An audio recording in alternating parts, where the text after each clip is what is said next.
Producers association നേതാക്കൾക്കെതിരായ തന്റെ പരാതിയിൽ അതിവേഗം അന്വേഷണം പൂർത്തിയാക്കി കുറ്റപത്രം സമർപ്പിച്ചതിൽ നന്ദിയെന്ന് സാന്ദ്ര തോമസ്. മുഖ്യമന്ത്രി പിണറായി വിജയനും പോലീസിനും പ്രത്യേകം നന്ദി. സ്ത്രീ എന്ന നിലയിൽ പൊരുതി നേടിയ വിജയമാണിതെന്നും സാന്ദ്ര തോമസ് കൈരളി ന്യൂസിനോട് പ്രതികരിച്ചു. പൊതുമധ്യത്തിൽ അപമാനിച്ചെന്ന് ചൂണ്ടിക്കാട്ടി നിർമ്മാതാവ് സാന്ദ്ര തോമസ് നൽകിയ പരാതിയിൽ കഴിഞ്ഞ ദിവസമാണ് പ്രത്യേക അന്വേഷണ സംഘം കുറ്റപത്രം സമർപ്പിച്ചത്. എറണാകുളം സെൻട്രൽ പോലീസ് സ്റ്റേഷനിൽ രജിസ്റ്റർ ചെയ്ത കേസിൽ ജി പൂങ്കുഴലി IPSന്റെ നേതൃത്വത്തിലുള്ള പ്രത്യേക സംഘമാണ് അന്വേഷിച്ച് കുറ്റപത്രം സമർപ്പിച്ചത്. Ernakulam judicial first class magistrate കോടതിയിൽ സമർപ്പിച്ച കുറ്റപത്രത്തിൽ പ്രൊഡ്യൂസേഴ്സ് അസോസിയേഷൻ ഭാരവാഹികളായ ആൻഡോ ജോസഫ്, ബി രാകേഷ്, അനിൽ തോമസ്, ഔസേപ്പച്ചൻ തുടങ്ങിയവർ പ്രതികളാണ്. പരാതിയിൽ അതിവേഗം അന്വേഷണം പൂർത്തിയാക്കി കുറ്റപത്രം സമർപ്പിച്ചതിൽ മുഖ്യമന്ത്രി പിണറായി വിജയനും പോലീസിനും പ്രത്യേക നന്ദിയുണ്ടെന്ന് സാന്ദ്ര തോമസ് പറഞ്ഞു.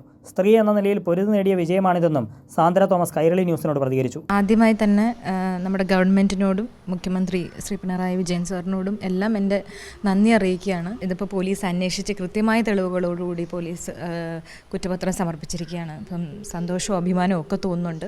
ഒരു സ്ത്രീ എന്ന നിലയിൽ ഞാനത് പൊരുതി നേടിയ ഒരു വിജയം തന്നെയാണ്.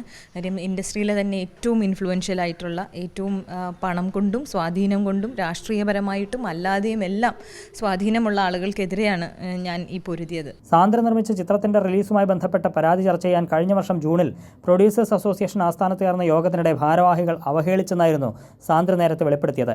തുടർന്ന് സാന്ദ്ര നൽകിയ പരാതിയിൽ സെൻട്രൽ പോലീസ് കേസെടുക്കുകയും പിന്നീട് പ്രത്യേക സംഘത്തിന് കൈമാറുകയുമായിരുന്നു. കൈരളി ന്യൂസ്, കൊച്ചി.